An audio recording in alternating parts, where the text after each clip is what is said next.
Bom dia, irmãos. Uma alegria estar repartindo a palavra com a igreja. E essa semana, na realidade, a inspiração dessa palavra partiu através de uma imagem que eu vi. E eu sigo um pastor aonde? Não é YouTube, é Instagram. E ali apareceu a imagem, dele, um pastor muito conhecido nacionalmente, com dois irmãos, e eles com esse símbolo, todos eles com as mãos assim abertas, e o título embaixo, Mãos Limpas. Aí um outro seguidor perguntou: pastor, tu vai te candidatar? Eu disse: não vou me candidatar, mas eu estou apoiando aqui os irmãos assim, tá? Mas não vou falar de política, só para dizer o porquê que então eu vou falar sobre esse assunto. E o título, então, como eu falei ali na legenda, estava Mãos Limpas. E isso me levou então a buscar o Senhor em respeito a mãos limpas. No entanto,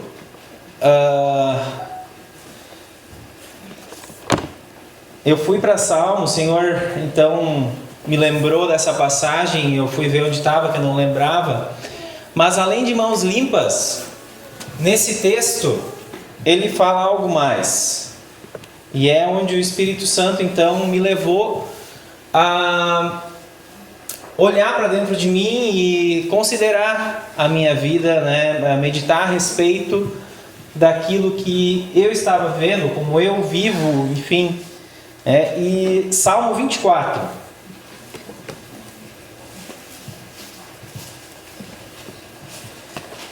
Esse texto aí vai ser a base, então, de que nós vamos ver.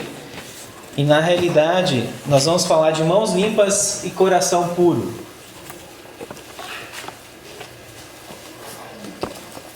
A palavra não vai ser demorada, então...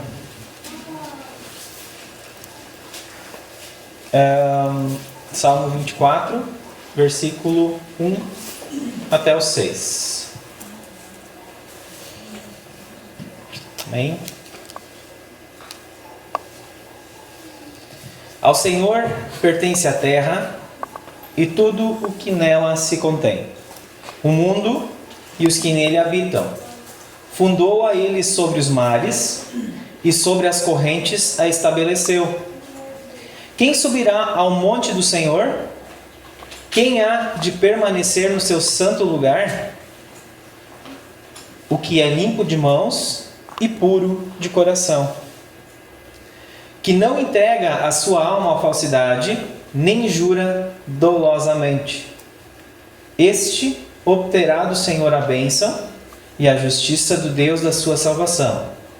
Tal é a geração dos que o buscam, dos que buscam a face do Deus de Jacó. Então, no versículo 4, fala, onde é então a chave do que eu quero trazer e repartir, que é o que é limpo de mãos e puro de coração, que não entrega a sua alma à falsidade, nem jura dolosamente. É lógico que eu não vou falar dos irmãos, aqueles, não é a intenção, só usei como uma ilustração daquilo que o Espírito Santo me fez então analisar a minha vida em relação a esse texto. A gente sabe que hoje, não sei se é bem assim, mas na teoria é para tu ser um político, para tu ser um candidato a alguma coisa, hoje tem que ter ficha limpa. Tu tem que então não ter cometido crime de corrupção, não sei se por determinado tempo, ou nunca ter cometido, eu não sei direito como é, não fui atrás para ver também. Mas tu tem que ter ficha limpa, tu tem que estar legal, assim, tu não pode ser um cara sujo, um cara bandido, ou algo assim. No entanto, o Senhor então fez analisar a questão do coração puro, no meu coração, a minha vida. Porque o que vem a ser mãos limpas? O que vem a ser coração puro? A gente vê que existe duas situações aqui. Justamente de mão limpa, o que vem a ser a mão? É o que tu enxerga, é o teu exterior. É aquilo que nós enxergamos um no outro. É aquilo que nós conseguimos ver, aquilo que de repente eu sei, né, do Abel, o que o Abel sabe de mim. É aquilo que é o exterior, é o visível. É aquilo que nós fizemos de bom, as obras boas que a gente faz. Aparências, né, bons frutos muitas vezes, né, que a gente aparenta, é o que nós vemos, é o que nós externamos, é o nosso exterior, é aquilo que podemos aparentar.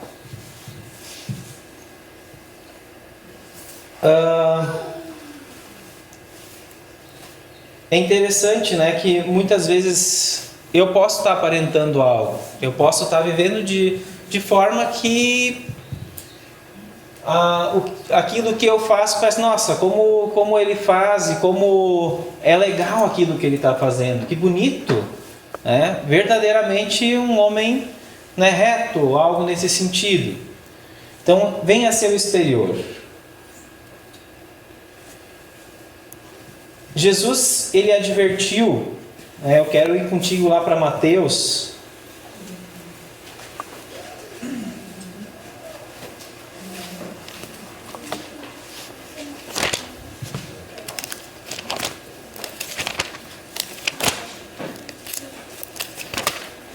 Essa palavra, irmãos, primeiro momento, de repente, ela vai parecer condenativa, mas de forma alguma é intenção. Então, guardem no coração, né, da ira contra mim, mas depois a gente vai vendo a real intenção do Espírito Santo mexer em nossas vidas, trabalhar os nossos corações, para que possamos, em gratidão, louvar ao Senhor. Mateus 23, 25 a 28.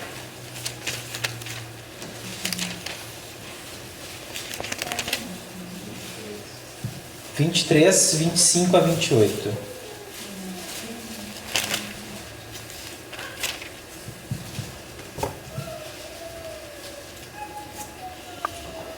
Ele adverte uma turminha aí, no sentido de que eles viviam constantemente apenas de aparência, apenas naquilo que todos conseguiam enxergar, e eles se gloriavam nisso.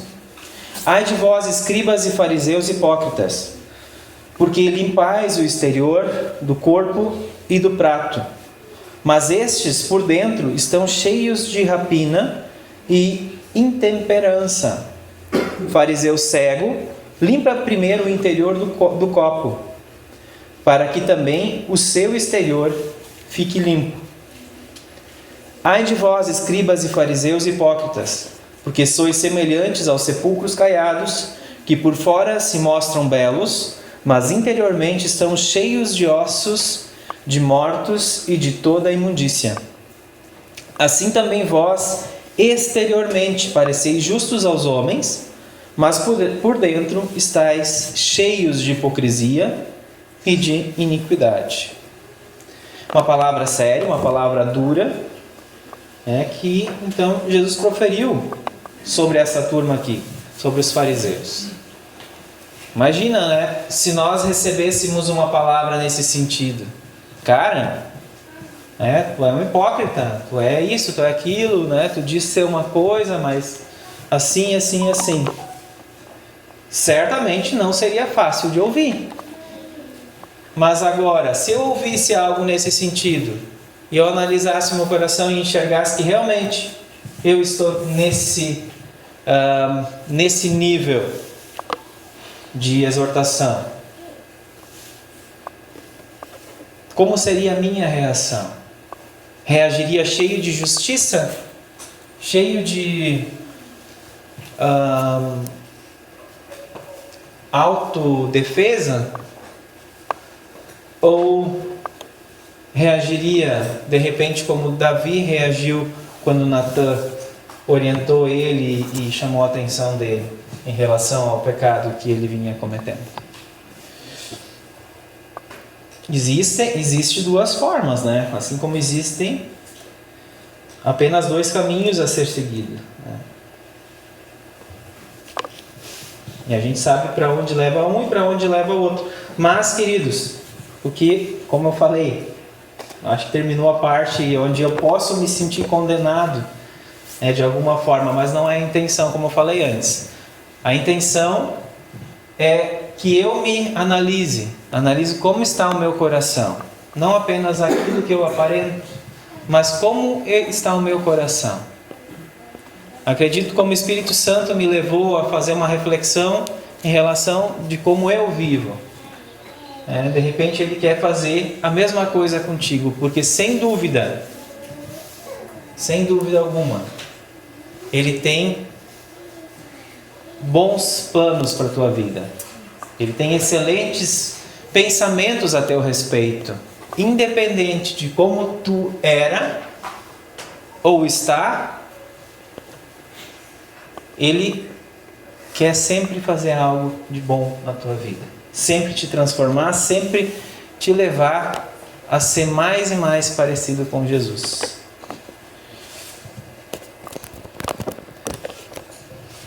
Puro de coração, como a gente vê na sequência do versículo 4, lá de Salmo 24, justamente fala do interior, daquilo que verdadeiramente é aquilo que é. Aquilo que eu posso esconder, aquilo que eu posso omitir, aquilo que eu consigo mascarar.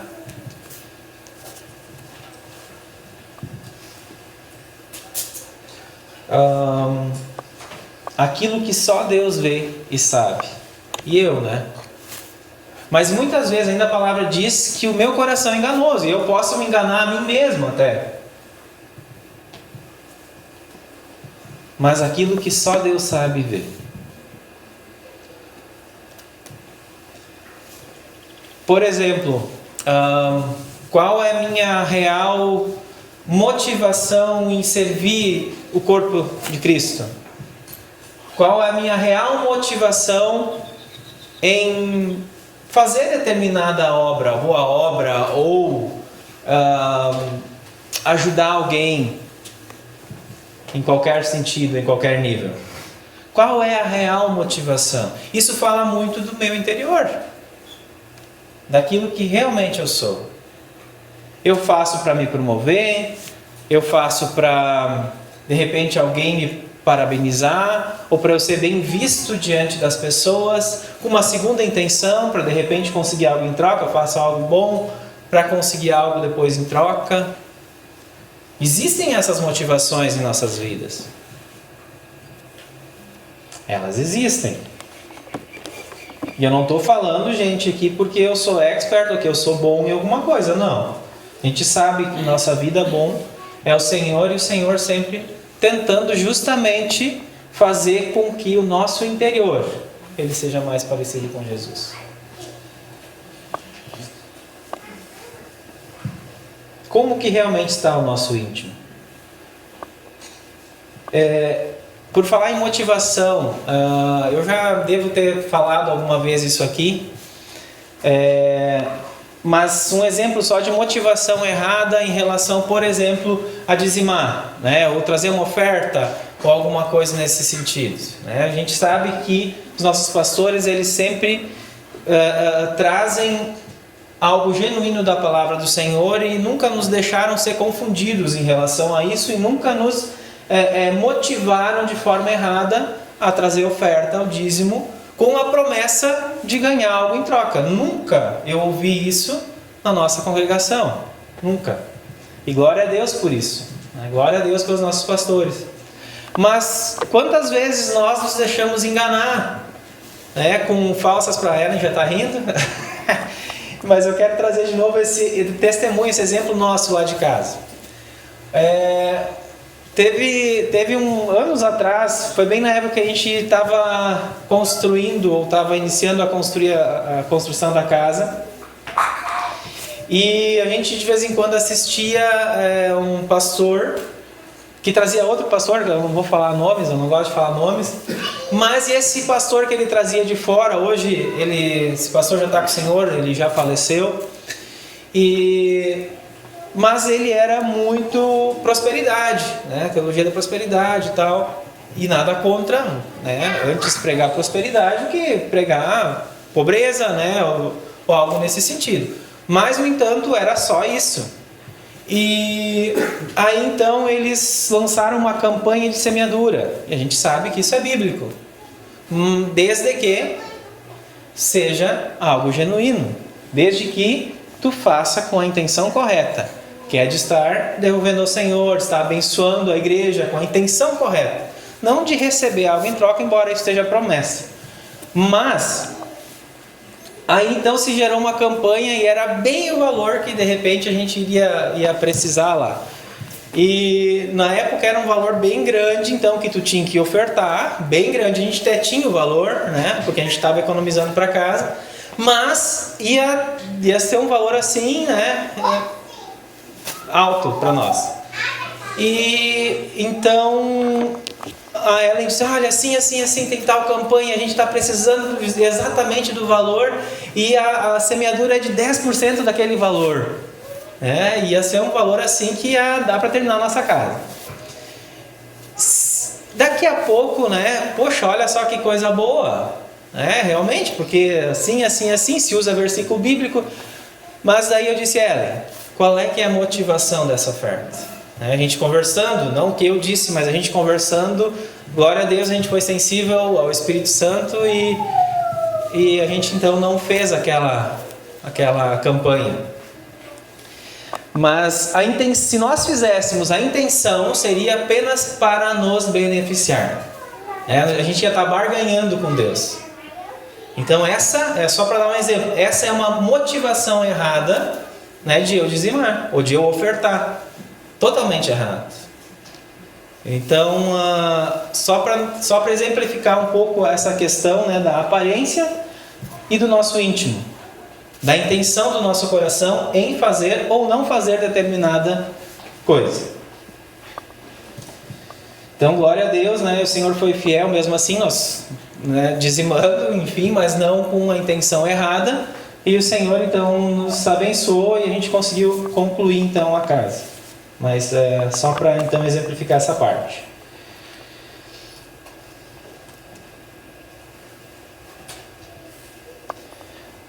Eu desempenho determinada função na igreja ou na sociedade, com qual objetivo? Qual é que é a intenção? É a mesma coisa, antes eu já exemplifiquei um pouco sobre isso, já falei sobre isso, mas qual é que é a intenção? Então a gente muito vai passar pela intenção do nosso coração. Por que realmente estou fazendo? É para a honra e glória do nosso Senhor? É para realmente abençoar, ajudar alguém sem querer receber nada em troca?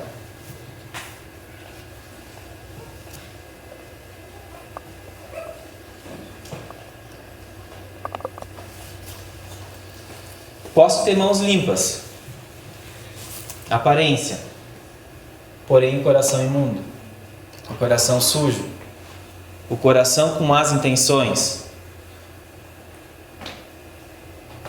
o coração com segunda intenção.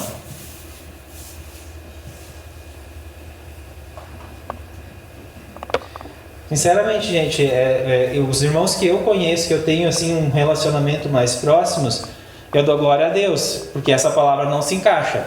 Ela se encaixou de repente na minha vida e assim o Espírito Santo pediu então, né, para que eu repartisse. Então justamente eu não estou trazendo essa palavra com a intenção de atingir alguém ou de mostrar alguma coisa a alguém, né, mas por uma direção e orientação do Espírito Santo para que tu autoanalisasse a tua vida, né, se alguma coisa... Essa foi a minha defesa agora, tá, gente? Mas eu quero que tu abra. Eu quero melhor, não precisa nem abrir, mas relatar um pouquinho a história de Davi. A gente sabe que Davi era um homem segundo o coração de Deus, mas que rateou tanto, mesmo assim Deus considerou. Deus o chamou de amigo. A gente sabe da história dele com Betseba, que era mulher de Urias. Ela era casada com um soldado dele. No entanto, ele se interessou por essa mulher e mandou matar Urias para ficar com a mulher. Resumindo, a história é essa. E nós sabemos também do término, do que aconteceu em função dessa atitude de Davi.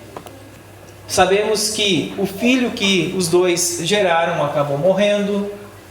Tudo que veio de maldição, sobre aquilo que ele colheu diante daquilo que ele plantou.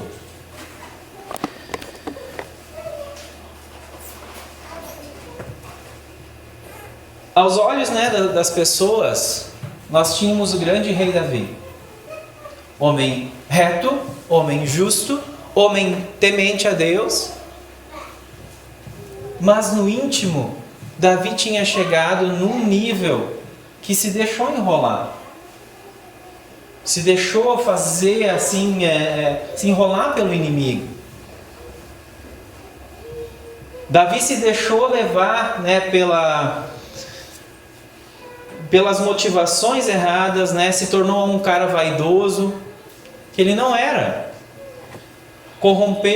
Se corrompeu com isso. Ele se tornou um cara prepotente. E isso ele não era assim. Deus levantou um homem segundo o coração.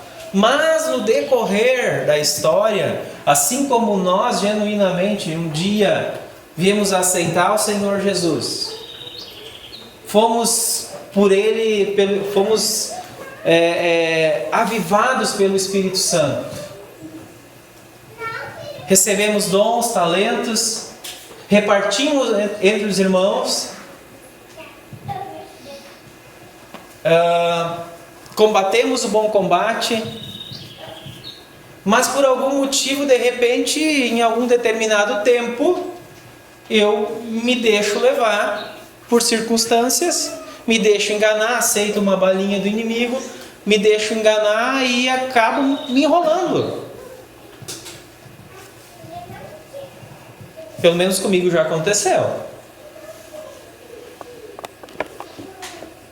E com isso eu acabo sabendo do que eu estou fazendo.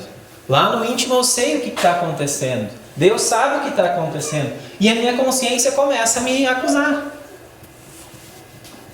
O Espírito Santo começa a me alertar de determinadas áreas que não estão legais. Que de repente eu me tornei vaidoso, que eu me tornei prepotente. Estou de mãos limpas, as pessoas estão vendo o que eu estou fazendo, que de repente eu estou andando no meio da igreja, estou servindo na igreja, estou enfim andando como tem que andar, mãos limpas, mas o meu coração não está puro. Meu coração não está puro.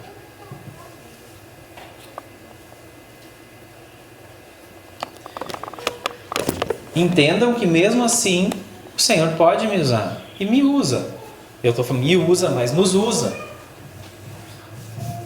Pela misericórdia, pela graça abundante dEle. Ele não leva em consideração, porque Ele vê Jesus em nós. Mas o Espírito Santo vem e me diz: querido, tem aquilo lá. Está com mãos limpas. Mas o teu coração tem isso? E tu precisa colocar o troço para fora. Tu precisa limpar. Eu quero te limpar. Entenda que não há uma condenação de Deus, mas há um resgatar de Deus. Há uma intenção positiva de Deus, sobre nossas vidas, nos chamando para perto dEle, para que, assim como Ele é santo, nós, em Cristo Jesus, somos santos, é óbvio, mas Ele nos chama sempre para estar dando uma limpadinha, dando uma varrida naquilo que não está legal, na vaidade, no orgulho, na prepotência.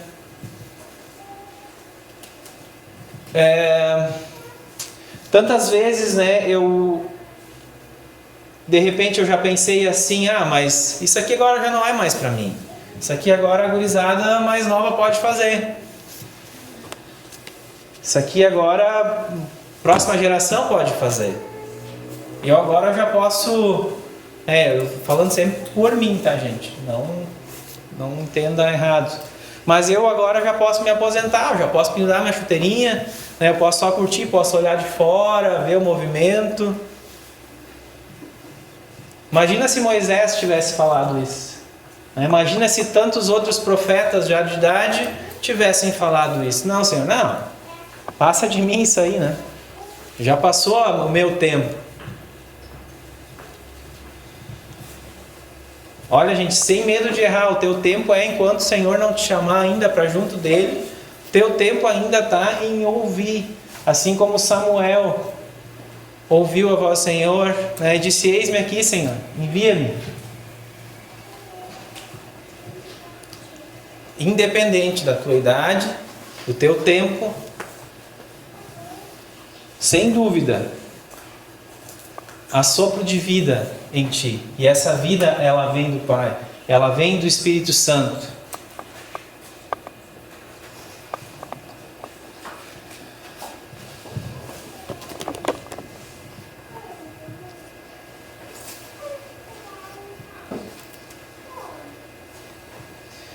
Alguns pontos, né, que a gente pode ter em nossas vidas, em nossos corações, que são poeiras, são sujeiras e que o Espírito Santo sem dúvida anseia por estar limpando. A mentira. Não quero entrar no cura da alma aqui, gente. Se a gente sem dúvida pode fazer, né, em outro tempo, né, e seus discipuladores, enfim, mas para estar abordando alguns pontinhos para a gente estar nos analisando o nosso coração. Mentira. Eu posso ser um opressor. Um opressor, oprimir a minha esposa, por exemplo, oprimir os meus filhos, oprimir aqueles que de repente estão debaixo de mim, se eu exerço alguma posição de liderança na empresa, ou enfim, em qualquer lugar. Eu posso ser um opressor. E sem medo de errar. Isso não é do Senhor. Isso não é do Senhor, não vem de Deus. E a gente sabe de onde vem. O opressor das nossas almas é o inimigo. O mentiroso é o inimigo. Nós podemos ser manipuladores. Manipular situações a nosso favor ou a favor daquilo que convém a nós. Ou convém a uma realidade ou alguma situação. Em casa, no trabalho, enfim, em todos os lugares.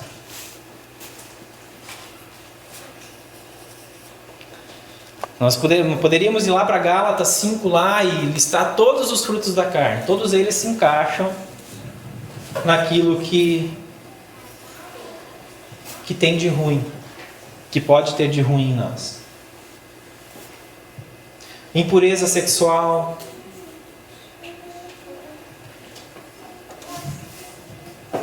que tanto atinge, né? Tempos atrás nós falávamos que atingia mais em homens, era mais propício um homem, né, ter viver em impureza sexual, seja através de pornografia, seja através de um ato ilícito, né, uma traição, algo nesse sentido. Mas hoje o negócio não é mais só com o homem. O negócio é parelho. A gente já sabe na história que já lá em Sodoma e Gomorra era assim, tanto que aconteceu o que aconteceu, mas os dias de hoje não é muito diferente, a gente sabe disso. Eu escutando o live de uns irmãos essa semana, 2 pastores, o Azaf e mais um, isso eu posso falar o nome porque é coisa boa, e eles estavam falando, né, do tempo que eles eram casados, e que bom, um deles não foi o Azaf, foi outro pastor, disse, e que bênção, né, que nós guardamos o nosso casamento. Parece que é uma coisa assim, sabe? De outro mundo guardar o casamento hoje. Parece que é uma coisa de outro mundo. E no entanto, é propósito de Deus. Realmente há um clamor, né? Há um clamor maranata nesses tempos de hoje. Sem dúvida, vivemos tempos onde a vinda do Senhor está próxima. Sem dúvida. Sem dúvida.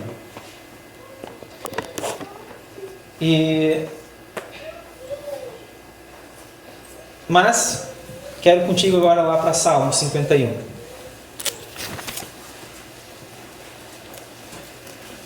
Falei de Davi agora há pouquinho, né, do que ele pisou na bola e como foi. Mas Davi, sem dúvida, era amigo de Deus. Era um homem segundo o coração de Deus.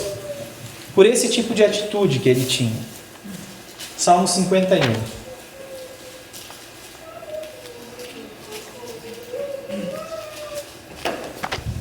E daí eu faço uma autoanálise e agora estou condenado. E agora o que eu faço? Eu vejo que eu não presto mesmo.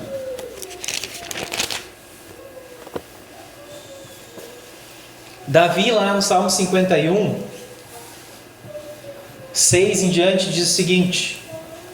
Todo salmo assim é muito precioso porque fala justamente, né, do purificar. Mas do 6 em diante aqui é mais chave para isso aqui. Fala, eis que te comprases na verdade no íntimo. Davi, então, no Salmo, né, em relação justamente à história da Betseba, e na orientação que Natã deu a ele, e então ele entendeu e veio a se arrepender. Eis que te comprases, né? Davi falando ao Senhor, salmodiando, na verdade no íntimo. E no recôndito me fazes conhecer a sabedoria. Purifica-me com isopo e ficarei limpo. Lava-me e ficarei mais alvo que a neve. Faze-me ouvir júbilo e alegria, para que exultem os ossos que esmagaste. Esconde o rosto dos meus pecados e apaga toda as minhas iniquidades. Cria em mim, ó Deus, um coração puro e renova dentro de mim um espírito inabalável. Na NVI, se eu não me engano, acho que é na NVI, a versão muda um pouquinho.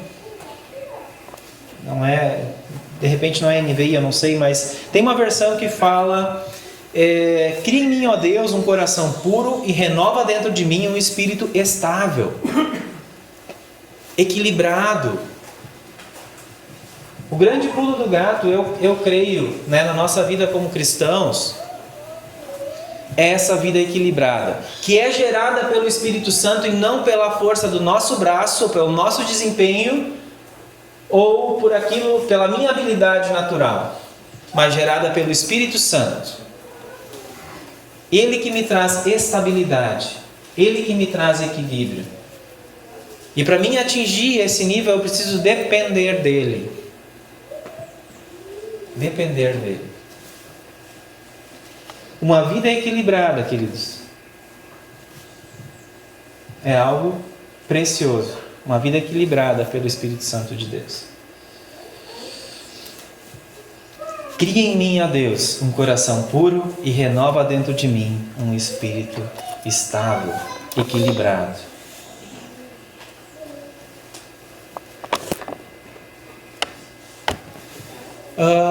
Davi de repente estava ali desesperado em função desse pecado dele e dentro de outros clamores, né, da alma dele, mas Senhor, o que eu faço para tirar esse troço de mim? O que eu faço? Como é que eu venço o pecado então? Bom, não existe fórmula mágica, mas uma das coisas que funciona comigo é parar de pensar nele.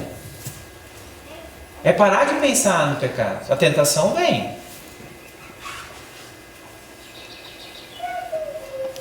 A tentação vem sempre. Mas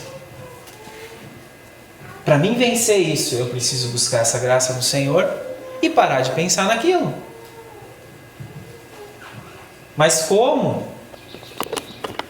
Bom, eu não preciso nem falar a história dos 2 leões. Todo mundo conhece. Qual me alimento mais, vence sempre.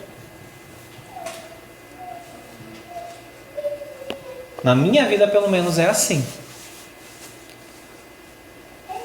Se eu não estou alimentando bem o meu espírito, as vontades da minha alma, elas se sobressaem e me levam a pecar. Não que a gente não peque, a gente vai ver isso aqui na palavra também, mas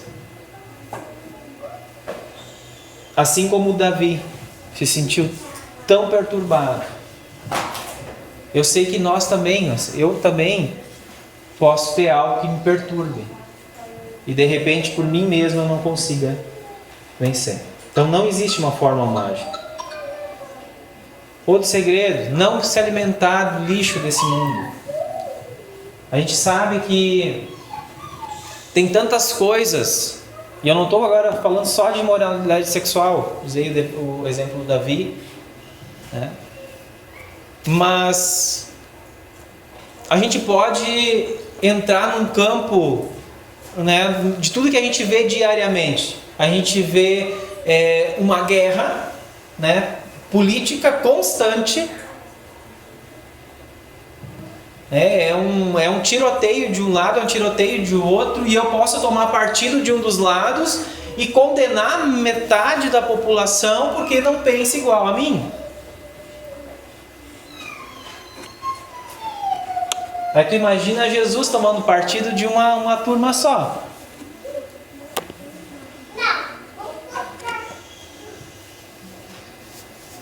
Imagina se Jesus fosse como os outros judeus e não fosse até o poço lá e falasse com a samaritana lá e resgatasse a vida dela, né? Se compadecesse dela, porque pensava diferente dos judeus ali. Então eu posso me enredar também com essas coisas. E nos dá uma gana muitas vezes de determinadas situações que são tão injustas e são tão aparentes, que é tão injusto, tão ridículo, e é tão fácil eu tomar partido.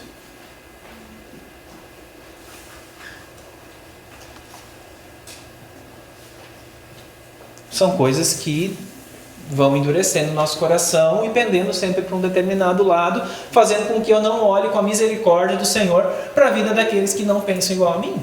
É fácil eu conversar, me relacionar, me dispor, né, a estar com pessoas que pensam igual a mim. É gostoso? Claro que é. Mas o que não é nada legal também é eu não querer nem estar perto daqueles que pensam diferente. E não é só no meio político isso. Eu estou usando exemplo porque está, né, sempre essa guerra toda aí. Mas dentro do corpo de Cristo. Por que existem tantas divisões e tantas igrejas novas? Porque um pensa diferente do outro em determinado assunto e bastou para mim abrir uma igreja nova ou ir para uma outra igreja e assim por diante. Posso te garantir que é questão de coração.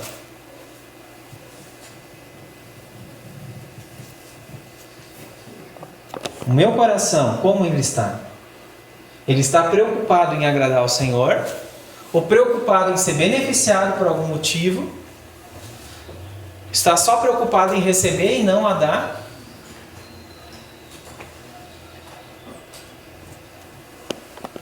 E por isso, então, eu vou correndo fazer aquilo que satisfaz a minha alma.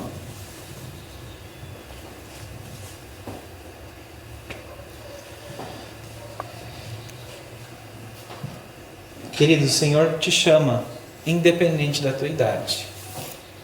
para louvar, para glorificar o santo nome dele, independente do teu tempo de fé, independente, né, se tu tem uma vida com Jesus ou não, ele sempre vai ansiar para que tu tenha, mas ele te chama. Ele te chama para ter um coração puro diante do Pai. Ah, mas então não vou pecar? Vou, infelizmente. Mas o que agrada tanto, que nos faz ser amigo do Pai, é a atitude de Davi. Um coração arrependido. Um coração que, apesar dos pesares, Senhor, Tu sabe o que está ali dentro. E eu sei que não eu, mas porque Tu vê Jesus em mim, mas eu sei que isso que está ali não te agrada. Me ajuda, amado Espírito Santo. Me ajuda, irmão.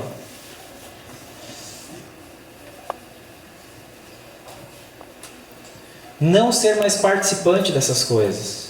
É uma decisão não participar, não. Ah, então eu não posso ter mais amigo que não seja... Não, que é isso? Não é isso, gente. Bem pelo contrário. Mas a grande questão é a mistura. Né? Não que... Mas é eu me misturar não com a pessoa, mas com as coisas que não edificam. Com as coisas que não edificam. As coisas que não trazem crescimento e as coisas que não me levam para perto do Pai. Não confundam amizade com pessoas que de repente tu acha que não são cristãos. Ah, então eu não posso me relacionar com alguém que não vai na igreja. Não, por favor. Não é isso que eu estou falando. Não entenda errado. Nós temos tantos amigos, tantos parentes, que nós precisamos nos relacionar, conviver. E que alegria é isso. Poder ajudar, poder prestar o ombro amigo, enfim, viver uma vida cristã. Viver uma vida cristã não é viver isolado. É viver uma vida com a graça do Senhor, que exale o bom perfume de Cristo aonde quer que estejamos. Essa é a diferença.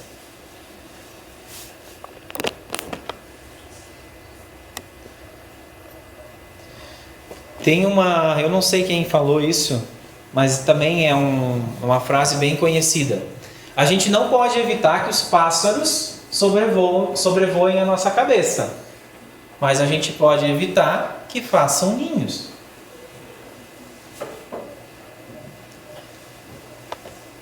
O que isso quer dizer? É que as coisas elas estão, né? A gente vive, né, em ambientes que de repente nos proporcionam um caminho que não é legal, né? Nos proporcionam a sujar o nosso coração.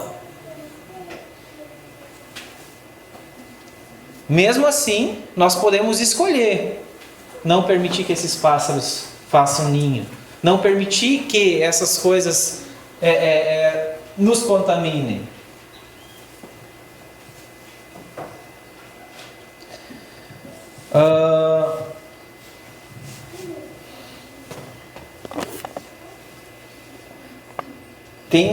A gente estava conversando, a Ellen vai num médico, num ginecologista, e tu vê como a nossa vontade, esse é um exemplo para descrever como a nossa vontade é mais forte que o nosso conhecimento. Por isso que nós não podemos nos basear no nosso conhecimento para poder, eu sei que é assim, eu sei que eu não deveria isso, eu sei. A gente sabe um monte de coisa, mas a letra em si, ela mata. Nós precisamos de algo que vivifique a palavra. Mas o exemplo, esse médico, então, ele tem 2 filhos, eu acho, eles estão se formando em medicina também, e ele prometeu uma coisa, por favor, não é condenativo se alguém aqui faz isso também, não é, por favor, não é. Mas então ele disse o seguinte, ele é um médico fumante. E daí tu vê então um médico, né, por saber todo o malefício, né, do cigarro, ele fuma. Então isso é uma prova de que o conhecimento, saber que o negócio faz mal, não quer dizer que por eu saber eu consigo parar de fumar ou de praticar determinado vício. Seja esses outros que eu listei, mas é só para dar um exemplo, tá, gente? Então não quer dizer que o conhecimento, eu saber que aquilo me faz mal, não quer dizer que eu sabendo eu vou conseguir parar com aquilo ou vou conseguir não fazer aquilo.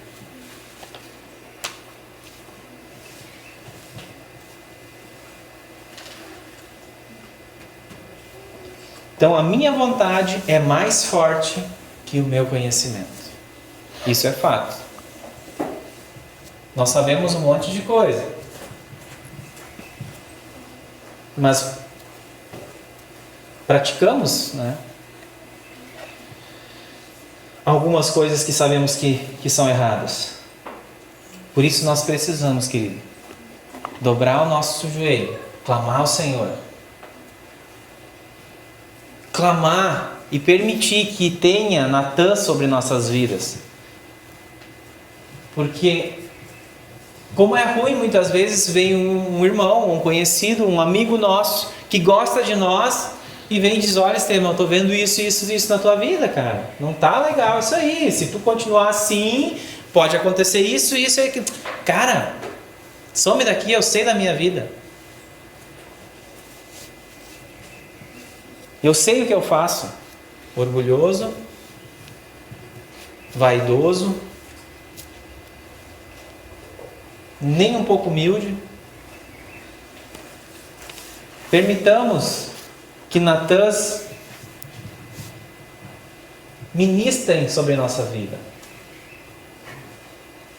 Que apontem para nós, porque nós muitas vezes, sabendo, acabamos mesmo assim nos enfiando em coisas que nos destroem.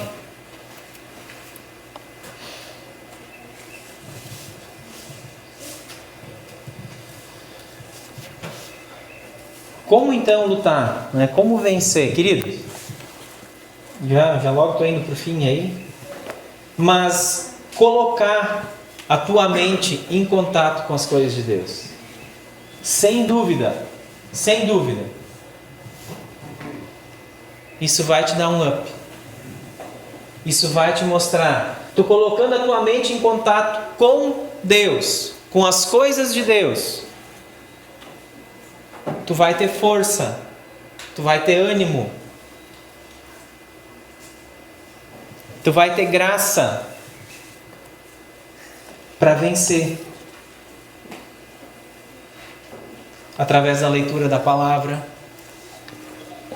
Onde a palavra de Deus, ela é viva, ela é verdadeira, ela não é simplesmente uma palavra de conhecimento, mas ela é viva, assim como o nosso Senhor Jesus.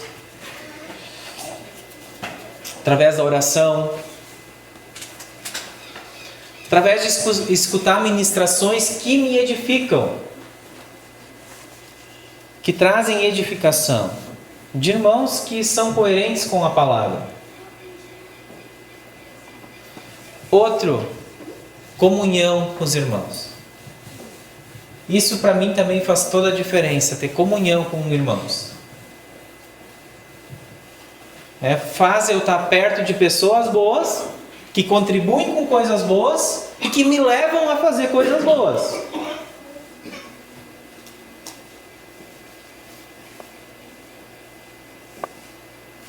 Claro, gente, a gente fala coração, mas tudo está aqui. Então, daquilo que eu me alimento, eu sou forte. Se eu me alimento mal, né, falando de alimento agora mesmo, de comer, algo ruim vai acontecer. Por exemplo, eu tive semana passada, até justificando porque eu não vim no culto, mas eu passei 10, eu acho, 7 dias tomando antibiótico. Eu não cuidei, então, deveria ter, muito provável, me alimentado com um alimento que me fortalecesse, que levantasse mais a minha imunidade. Acabei não, acho que alimentando certo, né? Só normal como eu normalmente me alimento, não que é tão errado, mas a minha imunidade baixou e eu peguei um resfriado que me derrubou. Assim, então, para tu ver como o alimento ele é importante. Assim o alimento espiritual, ele é importante, muito importante. Se eu me alimento bem espiritualmente falando, show de bola, eu vou estar sempre perto do Pai. Eu vou estar com o ouvido, com o meu coração, minha mente pronta e sensível à voz do Espírito Santo me alertando: opa, peraí, faz isso, vem por aqui, isso aqui não vai te contaminar, não vai te sujar. É muito mais fácil. É muito mais fácil, gente. Tem uma pessoa que não quer que tu leia, tem uma pessoa que não quer que tu tenha comunhão com os irmãos, tem uma pessoa que não quer que tu ore, tem uma pessoa que não quer que tu escute uma ministração boa, e essa pessoa é Satanás. É o real adversário. E que, muitas vezes, através de várias circunstâncias, consegue nos afastar da comunhão com Deus, da comunhão com os irmãos, e assim por diante. Hebreus 3:1. Eu vou ler na versão que também acho que é NVI. Hebreus 3:1.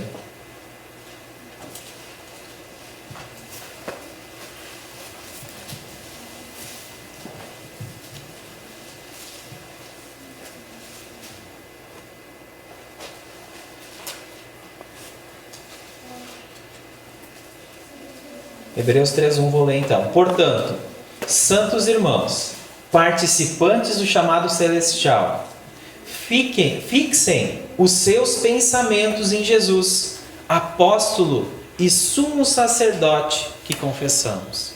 Vou ler de novo nessa versão. Portanto, santos irmãos, participantes do chamado celestial, fixem os seus pensamentos em Jesus, apóstolo e sumo sacerdote que confessamos. Não é à toa. Não é à toa que o autor de Hebreus fala isso. Fixem os seus pensamentos em Cristo Jesus. Fixem os seus pensamentos naquilo que é puro, naquilo que é santo, naquilo que é irrepreensível, que é a palavra do Senhor, que é a comunhão, que é a vida de igreja. Não ser um rato de igreja, não é isso, mas essa comunhão preciosa, de estar com pessoas que podem realmente te levar a prosperar em todos os sentidos. O A.B. Uber, ele fala uma frase, diz assim: todo ser humano que não trata o pecado corretamente e se torna vítima dessa doença que se chama síndrome de Sansão, vai acabar sendo destruída por ela se não receber a cura. Então, tratar o pecado como pecado mesmo.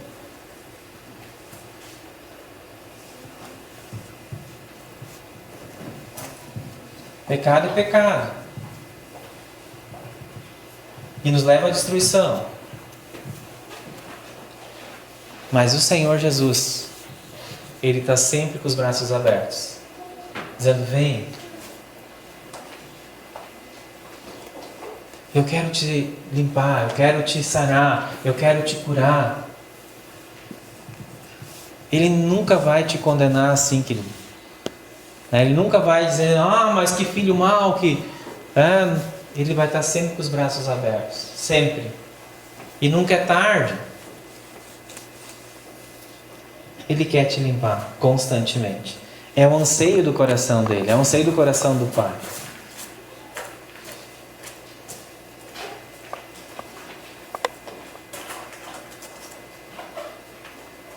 Provérbios 28, 13 e 14.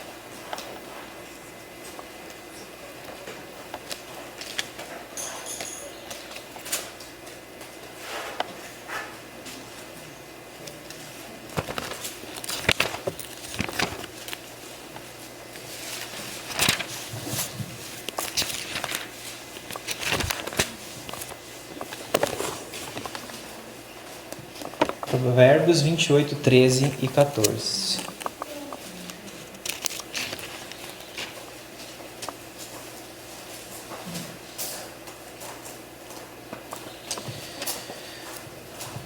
O que encobre as suas transgressões jamais prosperará,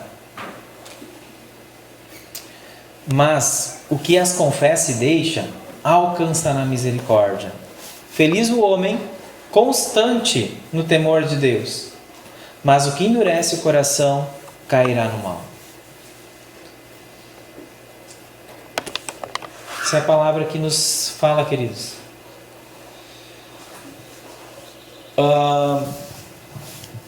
Anos atrás, né, o pastor John, ele costumava muito e trazia isso como exemplo, e eu nunca conseguia me ver nessa situação, porque eu achava, imagina como ia ser isso, né? Ele sempre trazia, né, como era precioso para ele poder confessar uma tentação para Marta, a esposa dele. Como era precioso isso, né? Ou alguma coisa que ele tinha, né, pisado na bola, alguma coisa nesse sentido. É bom para o cônjuge escutar uma rateada tua? De jeito nenhum. Nada bom, nada prazeroso e nada gostoso, né? Vinha o teu marido ou a tua esposa dizer: olha, marido, olha, esposa, isso eu pisei na bola. Nossa, nada legal isso. Mas eu posso garantir uma coisa: a partir do momento que saiu só do meu conhecimento que isso seria edificante, que isso seria algo que me fizesse crescer, e eu passei a praticar isso, a minha vida mudou. A minha vida mudou.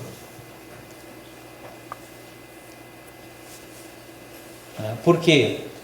Eu tenho a pessoa que eu mais amo do meu lado, né, podendo me ouvir a minha podridão, inclusive, poder orar comigo, poder me ajudar, poder me aconselhar,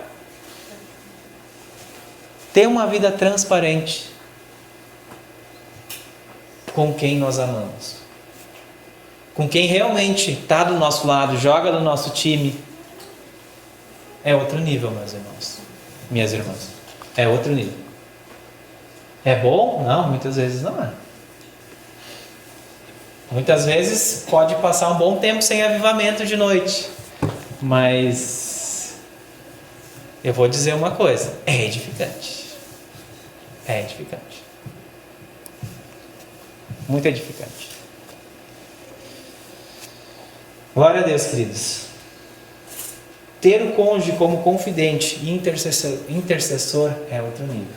É um degrau, ou vários degraus a mais que a gente consegue subir na vida cristã, na vida espiritual. Queridos, no mais, eu acho que é isso aí que o Espírito Santo me fez sondar através, então, desse ato que esses irmãos tiveram, né, de mãos limpas, mas o mais importante, coração puro. Coração puro. É isso que o Senhor constantemente quer encontrar em nossas vidas e em nossos corações. E a gente sabe que nós, na força do nosso braço, do nosso entendimento, por si só não conseguimos. Nós precisamos nos encher de Jesus, de Cristo, através da palavra, através da oração, através de ministrações edificantes, através da comunhão com os irmãos. Amém, irmãos. Glória a Deus.